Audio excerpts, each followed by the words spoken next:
Okay. Well, aloha everybody, and welcome to the 2021 first New Year Regional Community Coalition lead meeting. Thank you all for attending. I know these are very strange times for all of us, and hopefully we can spend this year living peacefully with one another and hoping that the work that we do will bring lots of joy to the people we work with. Our agenda is going to be, we did the PowerPoint today to follow the agenda. If you have any comments during the presentation, please just pipe right up and say something. Or for those of you who'd prefer to put it in chat, go ahead and put it in chat. We've had a long year, a lot of unknowns. Obviously, the pandemic has impacted a lot of how we work and where we're going. And hopefully as we kind of go forward today, we can talk a little bit about vaccinations and a term people are using more and more called living with COVID, but I think that's going to be a lifetime of COVID maybe. So they'll be living with it for a long time. But what we'd like to get started with is kind of going through some of the same things we did last time, trying to understand what our goals are and to see how we're doing as far as forming getting the commitments going with the different coalitions and the forms and participation agreements and charters, and at the same time seeing how you're doing with some of the different measures that we're looking at. So if we could kind of like to get everybody, if you could chat in your name and your organization, your coalition name and location. We're going to talk about work you're currently focused on in about a minute or so. So let's hold off on that. And then we're also going to ask you to give us some updates, and we'll go through that in just a little bit also. So I'll give you a minute to put your name and organization and the name of your coalition and its location.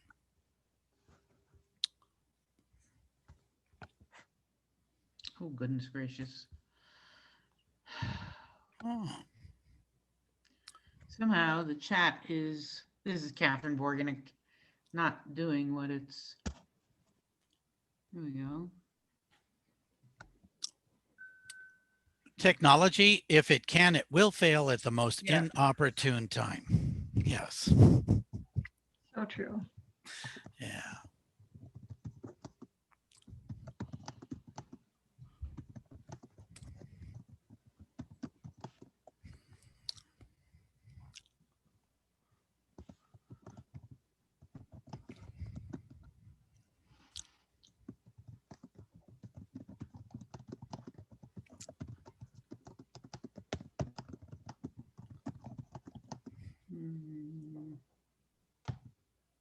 Do we have any new coalition leads on the call today? I think everybody's been on the coalition already and on the last call, but do we have any newbies? Oh, Sorry. well, you're welcome. Oh, that's the dog coalition. Thank you very much. We needed that. Yeah. Yeah. Hey. You know, I personally don't mind. I also teach, and I don't mind while you're at home if home interrupts what goes on. It's part of the world we live in nowadays. So. And kiddos. Yeah, and kiddos. Kiddos even more so. Let's get the kiddo coalition started here. Okay, a couple of things then that we wanted to go through. Again, these are similar to last time, but what we're looking at is different coalition schedules. Sorry. Oh, no problem. No problem at all, Doctor. So as leads, we're setting up the meetings. We're trying to schedule them, figure out what people's duties are that we're working with. And obviously, this is a very interesting time for us. We're experiencing here in Hawaii different issues with the the delivery of vaccines, and we're trying to get them out as quickly as we can. We're hoping to see a little bit more vaccine come into the state so that we'll be able to work it through. They are Currently, we're looking at Pfizer and Moderna. And Pfizer we're using for the healthcare worker tier 1 that we're looking at. And then we're also looking at Moderna because of the softer requirements for temperature. We're using that in nursing homes. So just wondered, number one, are you folks good with the scheduling for this year? And are there any issues that you have with scheduling currently?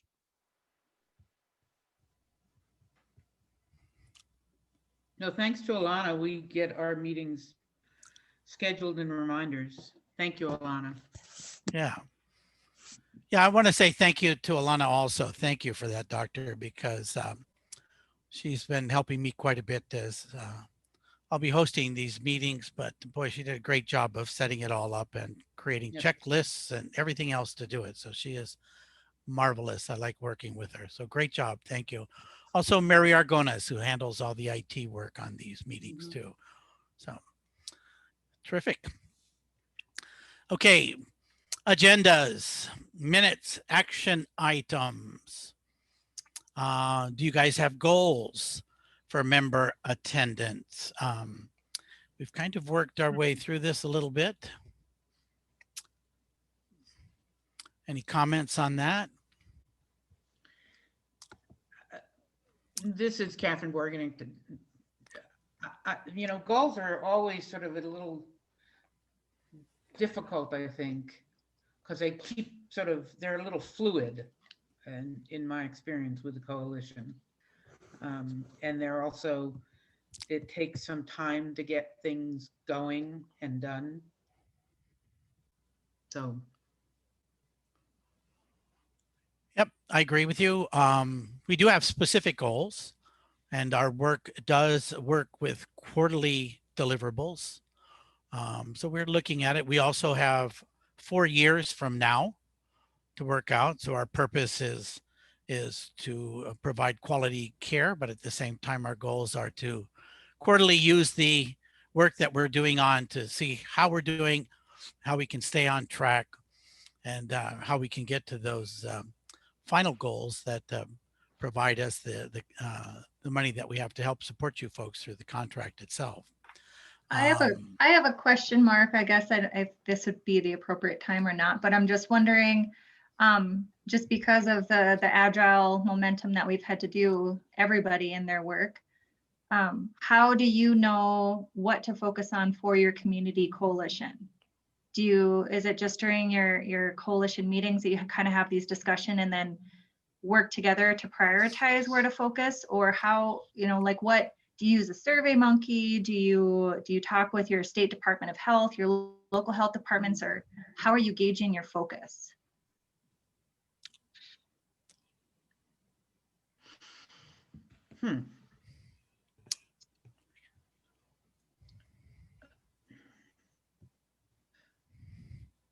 And some too might, it might just kind of roll over from previous action items, but just curious. It's no right or wrong answer, so don't be afraid to answer. So right now, sorry, go ahead. I'll go after you. Okay. Right now, the Southwest Montana Coalition has been focusing in on, as I said, the 4 M's, and the institute came out from the Institute for Health Improvement, and looking at ways that we can implement that in the community, and also setting up. I have been working with Amber Rogers, to set up a statewide work group that's looking at where these 4 M's are being used and what the programs are looking like. So that's really been our focus for the past, probably last 2 or 3 meetings.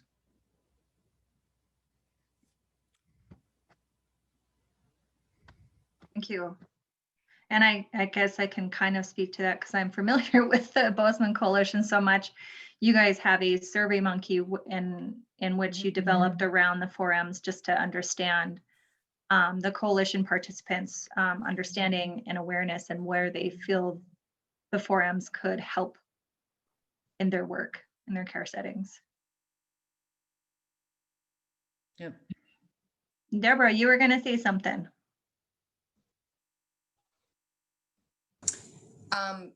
Yes, but I was actually going to ask for the question to be repeated. Sorry, someone had walked in my office. So Oh, no worries. apologize.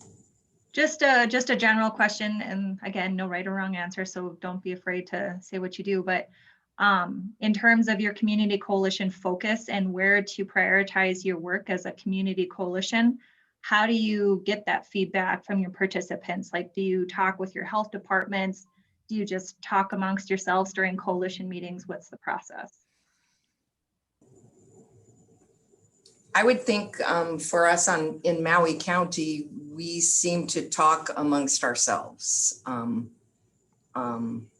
little more. The vaccination process has certainly increased our connection with the Department of Health.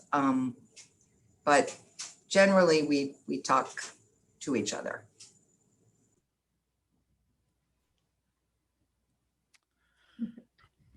I know Maggie also does a lot of prep work, tries to get people together before the meeting just to talk about what else is coming up, and sit down with the leads and go through there. And that's been effective. But like Deb said, there is an awful lot of email that goes back and forth. There have been emails going back and forth for about the last 4 weeks with the Honolulu Coalition regarding vaccinations, bringing in both the healthcare worker and clinical pharmacies, as well as the local geographically located pharmacies and grocery stores and things like that. So they'll be both reporting out during this next meeting, the end of this month.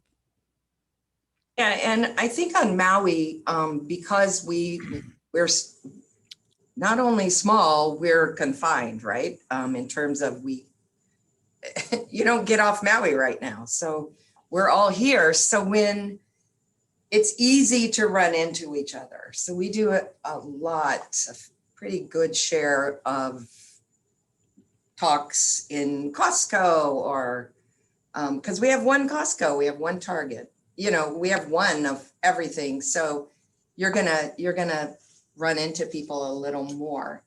One of the things that we've also been doing, some of us have been volunteering at the vaccination clinics. Right now, the Department of Health is just over the weekend, the hospital started setting up appointments for individuals with email addresses. But up until that, the Department of Health was the only entity providing any vaccinations. So I found a lot of connection with people by volunteering at those clinics. You not only see your fellow members as I've been a monitor, so I monitored several of the members in our group. Just so happened they came to my particular line. So I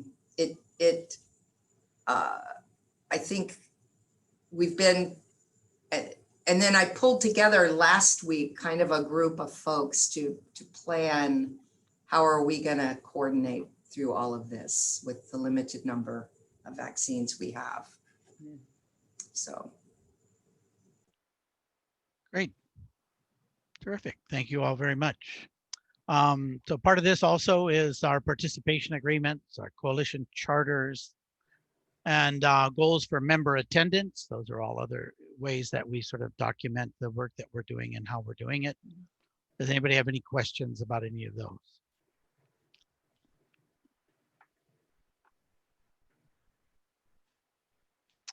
All righty.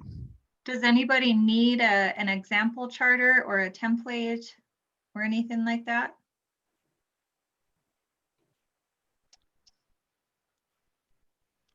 We will have a link to the participation agreements when we send the notes out for this.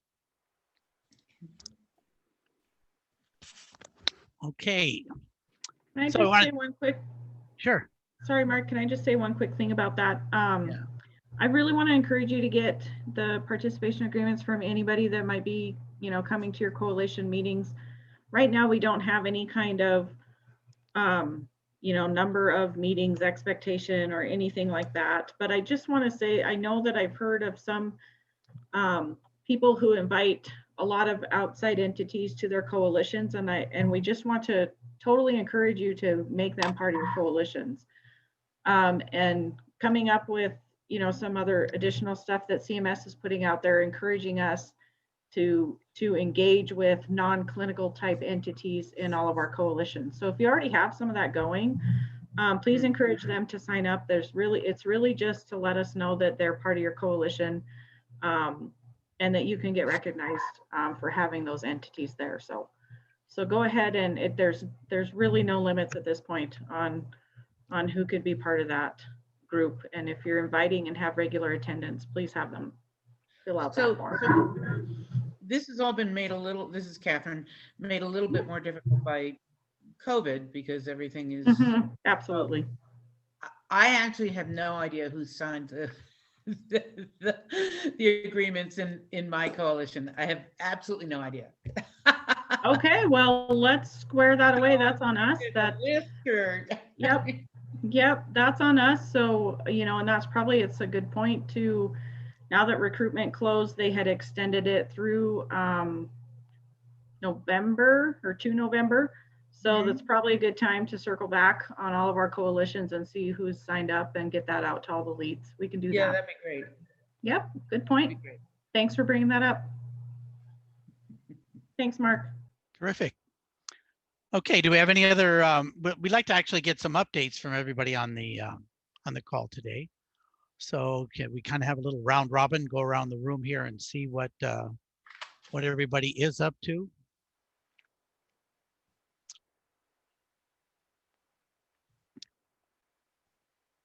Mark, Maybe I you can want- report ahead. for Wyoming. It's Crystal. Hi, Crystal. Hi. Just kind of, I see Patty from Rock Springs is on the call. So she is on the steering committee with me. We just rebooted the Rock Springs Southwest region a few months ago. And so again, we are working on our, the steering committee has been busy. We did take December off, getting ready to reconvene in January. But we will start from the mission and the vision and the charter. So we are still fine tuning all that. And then we are planning to do a Wyoming all stakeholder call because Wyoming just got a project that we partnered with Wyoming Department of Health and the CDC on infection prevention. And so we're going to kick that off to all the Wyoming coalitions next week. So COVID obviously has kind of put like everybody else, just kind of off track a little bit. So probably we'll focus on early months of next year, kind of get things back on track, looking at our recruiting, and then I can have Eileen speak to her coalition. Perfect. Thank you, Crystal. Yeah, you bet. Thanks, Crystal. Hi, everyone. This is Eileen Ford, and I also work with coalitions in the state of Wyoming. Just hopped on board as a contractor, actually, in, I guess it was May of last year. And so I think I mentioned it on the call before, our regional call, but so I'm running into a little bit of a challenge because I'm tasked with starting 2 new coalitions, and then also trying to kind of restart an existing coalition that had not been meeting for about a year prior to me coming on board. And so doing those things right now in the COVID era has proven to be a challenge. But I'm real hopeful that now that there is a little bit of a light at the end of the tunnel, starting in February, we can revisit getting those 2 fledgling coalitions up and running. I have been working on a template for a charter and kind of a general mission statement that hopefully then we'll provide some kind of a foundation for us to do some more serious recruiting and some real serious productive brainstorming around getting some goals started. And then also with having some data coming out here in the first quarter, hopefully that will provide some, maybe highlight some challenges that some of these entities are having in their markets, in their healthcare markets. Maybe we can bring that to the table as well and start providing some solutions for that. So looking forward to the new year and a new start, like I'm sure everyone is. That's terrific, Eileen. Thank you very much. And that is that data piece is something that we always need to keep in the forefront here. We want to be driven by data in all our coalitions and the work that we do. So that's wonderful that you'll be looking at some data updates, perhaps by our next meeting. Thank you. Welcome. Anybody else? I live in Alaska. So first thing I want to do for us is we've got a new staff member I'd like to introduce. If you guys haven't met her yet, Jessica Lystra, and she's going to be helping with supporting the coalitions in Alaska. So welcome, Jessica. I don't know if you want to say a few words. I think you're on the call. Sure. Hi, I'm Jessica. I started at the beginning of November, and I've been tasked with getting a community or a care transition coalition up and running. So that's what I've been doing the last couple months up here in Alaska. Terrific. Thank you. Welcome. And then I've got a couple other folks on the phone from our Alaska Take Heart and our Diabetes Coalition. If you guys wouldn't mind providing an update on the work that these statewide coalitions are doing, that would be awesome. Sure. This is Mary Schneider. I'll go first, representing the Alaska Diabetes Coalition. So our coalition was revamped, or it was dormant for a while. We revamped it maybe a year and a half, a couple years ago. And now we're working on implementing the strategic plan that we've developed. And we've got some work groups that focus on different areas. And we just met and have updated our annual action plans to kind of guide our work for the next calendar year. And some of the things that we're going to be focusing on is provider outreach to increase provider awareness of and hopefully increase referrals to the evidence-based programs like the Diabetes Prevention Program and Diabetes Self-Management Education and Support Programs. We also are hoping to engage insurance companies to start some conversation on increasing coverage for DPP and DSMES. We don't really know where to start with those efforts, so I don't know how far we'll make it, but at least we're starting the discussion amongst ourselves and see where we can go. We've got a lot of activities around public education and outreach just to increase awareness of diabetes risk factors and resources available for prevention and management. We had some plans about coordinating with schools, but because of COVID, that has obviously changed. And so they pivoted and are kind of looking at partnering with food banks.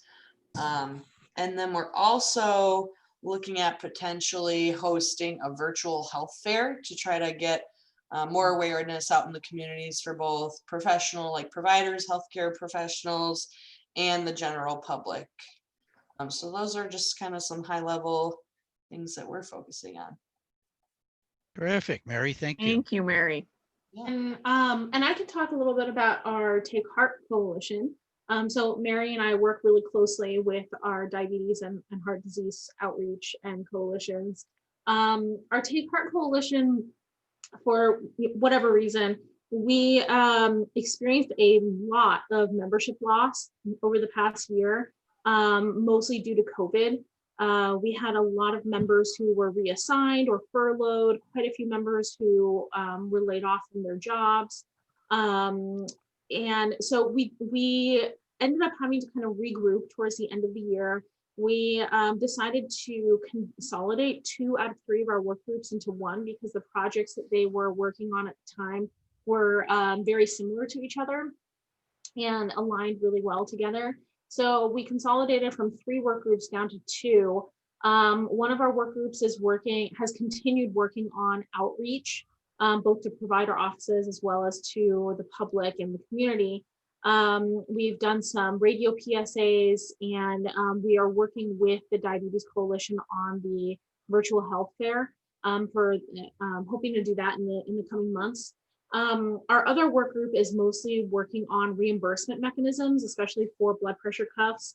And they're specifically looking at coverage from individual payers, and trying to see how we can kind of keep our blood pressure self-monitoring programs sustainable, so that they're able to get some initial support to get an initial kind of reservoir of blood pressure cuffs, but then kind of keep themselves going after that and replenish their stock.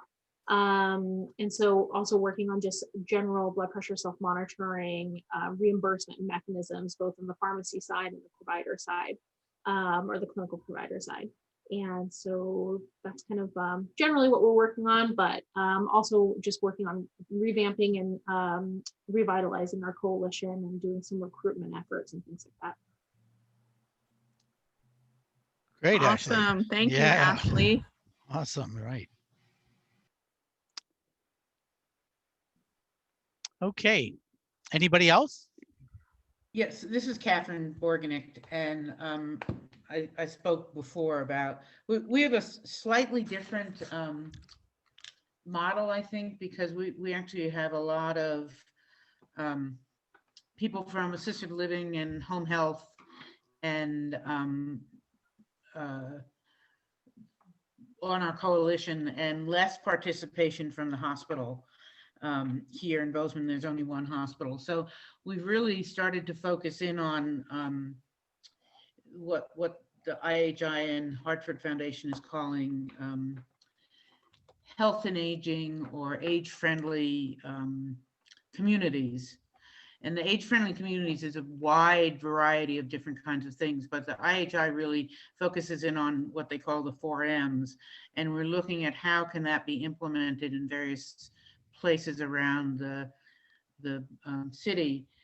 You know, it's been done, the forums have been done primarily in the hospitals and primary care. So we're starting, or I actually am looking at starting it with one of our assisted living dementia communities and seeing how that can work with it.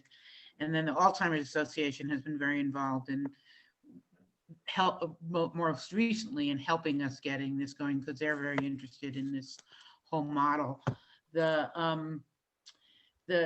other thing that we're looking at with the focus on dementia is what is the training for caregivers? The caregivers are getting for taking care of people who have dementia. And there are all sorts of different trainings out there that all of the different assisted livings are using. The Alzheimer's Association has a particular training that I'm actually now looking at going through, and costs per person. And so one of the things that came up lately was, could we get a grant from somebody? Was it you, Alana, or Amber? Somebody talked about that they know how to write a grant. I don't remember who. Looking at, could we possibly standardize how caregivers, both families and people in facilities, standardize how they're trained to help take care of people with dementia. I've started, as I said, I started going through, I think 6 modules or 8 modules. They're actually quite good. I've dealt with dementia for many, many years. And this is one of the models that I think is really worthwhile looking at. Again, it costs money, which is why we're looking at getting a grant to see if we could standardize it. You know, there's lots of different training modules out there, but I'm not sure whether they're as person-centered as the Alzheimer's Association. So, and then one of our members who's not on the call, Debbie Butts, has been working with a hospital around looking at their diabetes manual and how it gets communicated both to providers and to patients. So that's tell me more if there's more. Oh, very consistent with your 4M goals and your purpose there. So that's But terrific. I'm curious, if you don't mind my asking, how many people are, I know, Mark, you're aware of what the 4Ms are. Are the people up to date on what all that is? Interesting, Wyoming is starting to do an echo, and they're going to start introducing the 4Ms. So Great. that ought to be interesting. Yeah. Yeah, and as I said, we're also trying to get a statewide group together to look at all the different ways that the 4Ms are being implemented. So Terrific. Terrific. Yeah. Okay, anybody else? I can say something about the Guam Diabetes Control Coalition. Great, Agnes. This is Aggie from Guam. Now, because of COVID and, public health provides a lot of admin support, and they take notes, they remind people about the meetings. Because of that, our coalition has kind of slowed down a bit, but they're very grateful to Glynis and myself for getting on their case and trying to get these meetings going every month, which we have been doing. Now the focus of the coalition is broken into subcommittees, and many of the subcommittees work within their committee, and I'm in the clinical side of it. We're supposed to start now with the new 5-year plan, the state of the territory, Guam Diabetes Control 5-year plan. Our 5-year plan just ended 2016 to 2020. So that's what our focus is on right now, at least the clinical group. We'll be meeting with the CDC person that's in charge of Guam in about just right after this meeting to discuss reasonable goals and objectives for the next 5 years, which will be a challenge in light of COVID and how to formulate what those goals will be. But it should be interesting. And we had a lot of things come up just for our clinical group. We want to make CGM more available or push for that more here on the island because of just its many benefits. Also, we just feel more DSME is needed, and how to deliver that's going to be a challenge as well. In our last 5-year plan, we just talked about offering these things in general all over the place, but now we want to focus on offering a DSME program in one place, in one clinic, so we can get data and consistent data. We can just evaluate how well the program is going. And then if it's going well, then introduce it gradually to the community and other providers. So that's the subcommittee, the clinical subcommittee of the coalition. We have a policy committee and how active they are. Some of them haven't been as active as others, but we do meet regularly, and we will have a meeting this month, next week. And we're going to discuss more the strategic plan. That's what we plan to do. Glynis, do you want to add something else? Oh, yes. Good morning, everyone. The other subcommittee of Guam Diabetes Control Coalition is the data team, and then, of course, the prevention and health promotions. Yearly or every November, we usually hold annual diabetes conference, which is mainly sponsored by the Guam Diabetes Association, which is a part of the coalition. But since we were in pandemic, we did a virtual mini conference in first week of November. And then there were a lot of participants, over 100. And thanks to Mountain Pacific for really helping us complete that project. And we also did a survey to our village mayors regarding their needs, educational needs on chronic diseases. And thanks to Mary Erickson, she helped us coordinate that surveys. So we did get responses from the mayors, and but our plan to provide education is put on hold due to the COVID. So we're gonna push for that probably to get more information about how they want the education given to their constituents.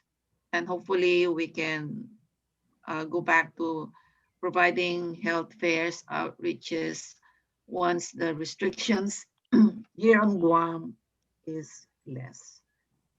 That's it. Thank you. Thank you, Agnes and Gladys. Yeah. Anybody else? Hi, Mark. This is Caitlin. I just wanted to give an update on the Kalispell Coalition in Montana. So Great. that coalition's been quite active. They did take December off, which I'm sure a lot of people did. And so from that larger group, we have formed a smaller task force to work on care transitions. And so we are on the process of creating a standardized referral checklist. And so we should be ready by our February meeting to start kind of finalizing that and implementing that. So that's really great news. We're really hoping to improve communication and knowing where the patients are going. And so I'll be happy to share that checklist with everybody else as we get that finalized. Terrific. Thank you. And to stick with the Montana team, I can talk about Missoula and Helena. So in Helena, we had some changes. We were primarily used to be focused on our assisted living and nursing home contacts. And with COVID, they just have not been able to have the time and attention for the coalition. So we actually have retooled our charter, and we're going to be implementing mobile paramedicine program, as well as more chronic disease and supports for social determinants of health. So that's that's exciting. And then in Missoula, I just had my coalition meeting yesterday, and one of the PAs that attends, she just emailed me, and she's like, we've been working on this starting medication assisted treatment in the emergency room. And she got a telephone consult from one of the ER providers that she just gave a presentation to yesterday. And we have our first ER-led Suboxone induction completed. Yay. Yay. So that's been it's been a long standing work in progress. And, I don't know how many of you work a lot with ER docs, but they don't frequently change their mind. So that was a win. Great. Terrific. Dave, did you have something? I do. I'd just like to ask those of you that have spoken, when you do your minutes for your meetings, I'd sure like to take a look at them, because there's a lot of good ideas being shared here, and I'm not very good at shorthand, and I have trouble keeping up. So as a part of my report, I just like to ask all of you, I just sent you my email address, to send me your minutes of your meetings so I can look at those ideas and share them with the participants that I have. Mark, since I've done this now just about a year, I've noticed that each of the participants, depending upon their backgrounds and what they do every day, have a different expectation about what they would like the coalition to do. If people are doing home care, they have a different look at this. If you're in assisted living, obviously the hospitals have a different look. And so the way that we tend to operate is using the minutes as a way to distribute information and focus on the interests. And I found that the feedback I get from the minutes is priceless. Back in July, we had a presentation about the effects of isolation during the pandemic, but the effects of isolation in a more general sense, and what tends to happen to individuals in that environment that are being cared for.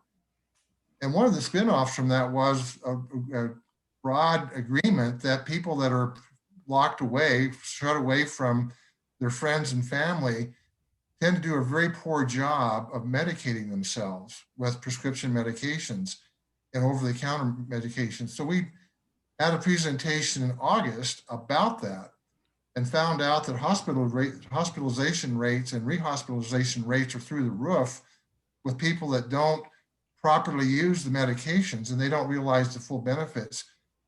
So as a result of that, the group decided that we ought to try to put together a guidebook of sorts. And I talked about this the last time, and it's just in the process of being done now, thanks to the good work that a working group that I found that was willing to roll up your sleeves and look at a draft that I had prepared. But also, it brought in Mountain Pacific and its staff to help give it a more professional finished look when we're done. And the formatting of it is splendid. And I wish I could share a copy of it with you, but as soon as it's done, I promise if you'll send me your email address and contact information to share it with you. The long-winded point of all this is I found now that because people have some ownership, they put some fingerprints on the product, they shared the ideas. It's now something that people look forward to when they read the minutes saying, you know, what we ought to try to do as a result of this information that we gathered from this meeting is to build on that. We had a presentation, for example, in December about transportation here in and around Billings and South Central Montana. And one of the things that we discovered is that the people that provide transportation sometimes are not adequately trained to deal with people with dementia and in some cases Alzheimer's.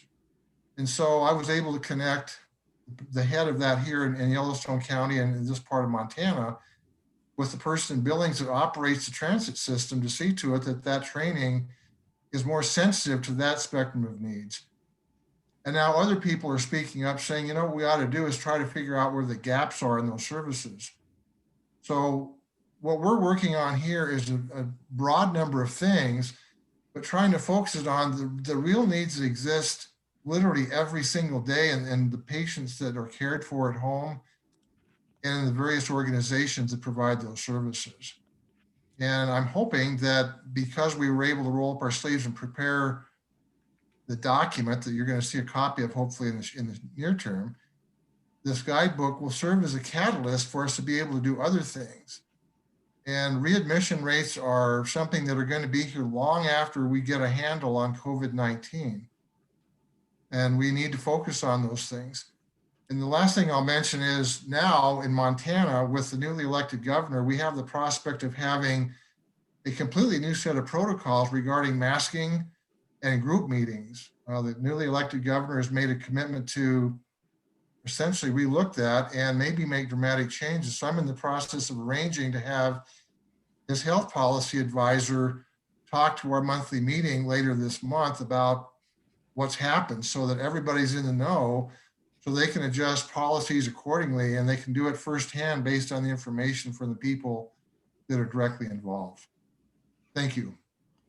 Outstanding. This has been a great discussion, everyone. This is the direction we would love these meetings to continue to go in, where we all share, we all learn from one another, and we can take away different items that help us and help our communities that we work with. So outstanding. And Agnes and Glynis, we're looking forward to the member meeting the end of this month where you'll be presenting. And Dave, I think you're going to give a little talk about this booklet that you're talking about and the work that you've done there also at the member meeting, correct?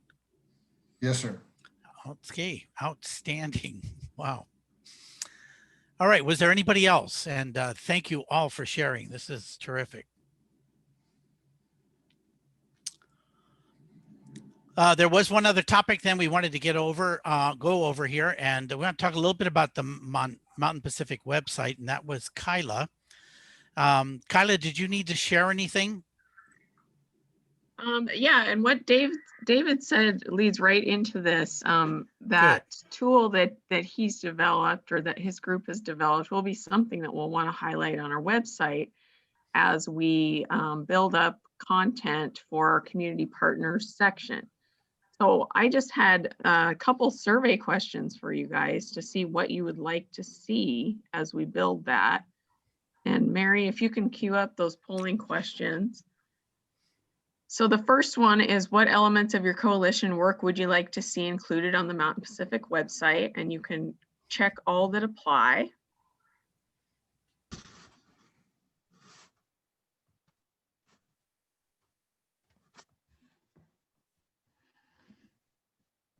And really, this is going to be a new portion of our website. We have care transitions right now, but we don't have kind of community coalitions. And so we're kind of just building this content, and we wanted to make sure and get your feedback as we do that. Maybe give just a couple more minutes here.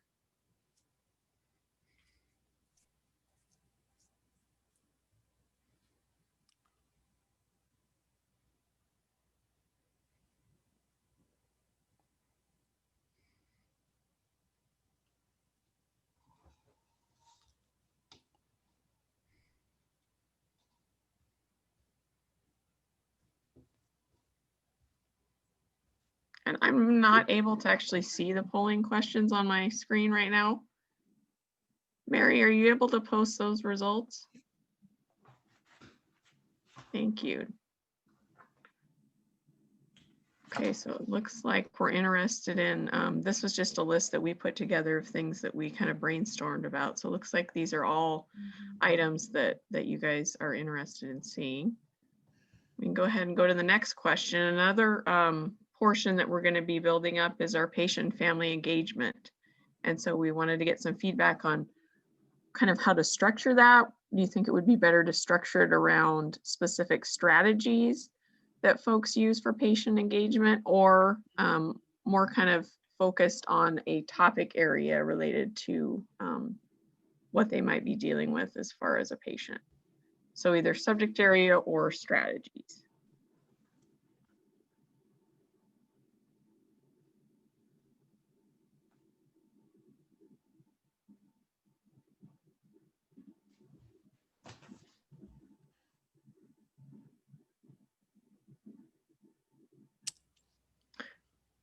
Okay, so it looks like we've got a pretty even split. Maybe a few more people thinking we should do subject area based. And I think we can probably close that, Mary. Thank you. All right, and then the last question is basically we're going to ask you to respond in the chat. What other items would you like us to have posted on our website related to the work that you all are doing in your communities? So if you want to just enter any other ideas you have in chat, we'll capture that and use that as feedback as we move forward.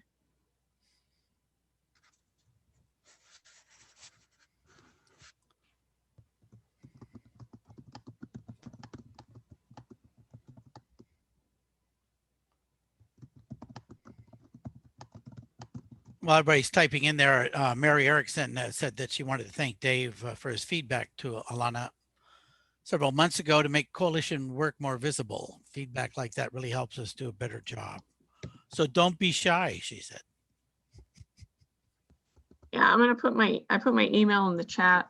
If you have ideas that come up as you're working with your coalitions or anything, feel free to email me and I'll compile all those ideas. So thank you so much for that feedback.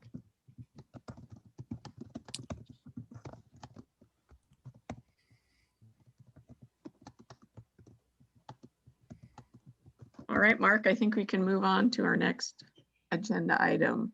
Terrific. Thank you very much. And while we're kind of just here, Mary, was there anything you wanted to talk about updates, Mary Erickson, in terms of? Yeah, just a couple of things, and I'll be brief.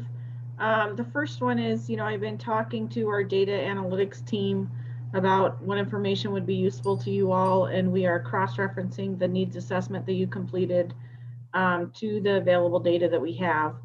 Right now, we collected our baseline data and submitted that to CMS, but what I want you all to understand about baseline data is the time period that we had to use was October of 2018 through November of 2019.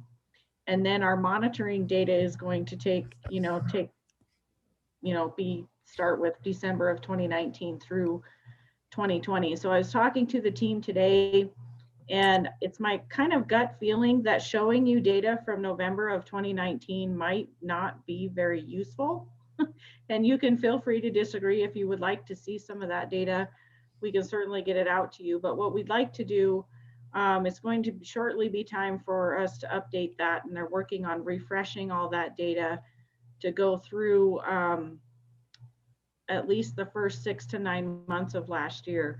So with the pandemic, we know we're expecting some pretty big shifts in readmission rates and ER visit rates and things like that, and changes. So if it's okay with this group, unless you really want that baseline data from like a year ago, we'd like to take some time here and get that refreshed and more up to date for you before we send it all out to your coalitions. So please let me know if there's something you need sooner than the end of February, then we can work on that with you. But that's kind of what we're working on there. And then CMS in continued response to the pandemic, may be shifting some of our work towards immunizations and emergency planning.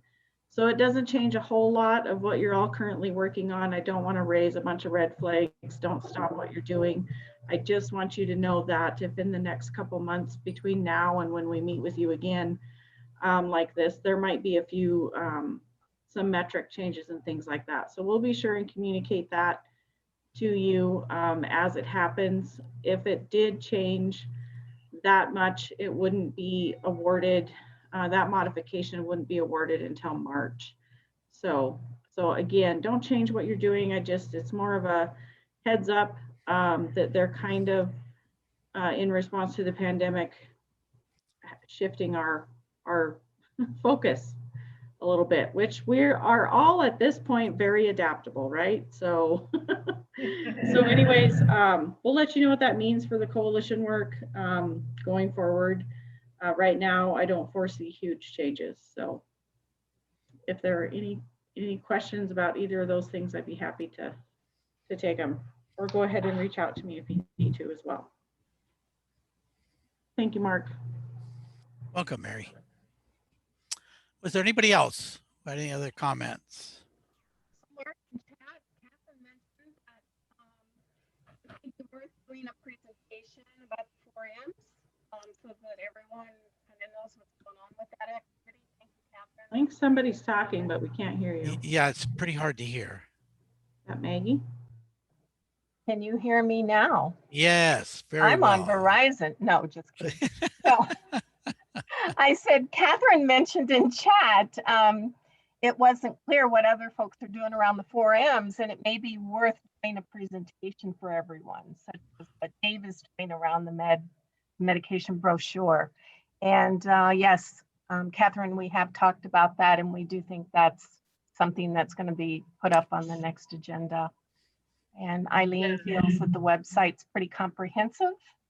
And Dave likes to have the names of the charters and contact information for all the leads and meeting minutes. Terrific, thank you. And one other thing, as we're at this point, it's great to hear everybody. We'd like to know how we can work with our teams here, all of us together, to network more. We are interested in the 4Ms. There are a couple of new terms that have come out from CMS regarding sort of non-traditional people being part from our communities, being part of our community partners. And I think we're going to be sending some information out between now and our next meeting in April to discuss so that we can get together and discuss. And as much as possible, we'd love to increase the discussion like it happened today, and at the same time to see how we can even network in smaller groups during this time period, like-minded groups, like for instance, one group, a breakout, let's say around 4M or something along those lines. So we'll be continuing in that direction, but it's been just great the way folks have picked it up here today. Thanks, Maggie, for going through that with us. Let's pop to the next. Our different goals, we're just going to keep these in mind. I know we've talked about so many different things: chronic disease, patient safety, quality of care. Didn't talk a lot about nursing home quality today, but we will get to that more in the future, and also about behavioral health outcomes, which include opioids. The part that we're really interested in is, and what we're hearing today, again, great. Do we have the right amount of support? How can we continue to support you? And the teams and OneNotes for coalitions as we move forward, and using these different tools. And I think for some of this, it will need to be some training so that folks can not only see how to access this information, but at the same time, how to use them effectively. And this was all new for us too. We started a year ago and we're still learning. But these are terrific ways to be more transparent and to become more of a regional coalition, even though we have our local geographic areas that we look through. So next time we'll be talking more about OneNote and Teams as ways to host coalition meetings and document them. Mountain Pacific website review updates, the baseline data that Mary Erickson just talked about. And we have a number of different upcoming events. They're on our calendar. And this is the link to that calendar there. We kind of want to be respectful of your time. So we've got a couple minutes left here. So does anybody have anything else that they would like to bring up or talk about?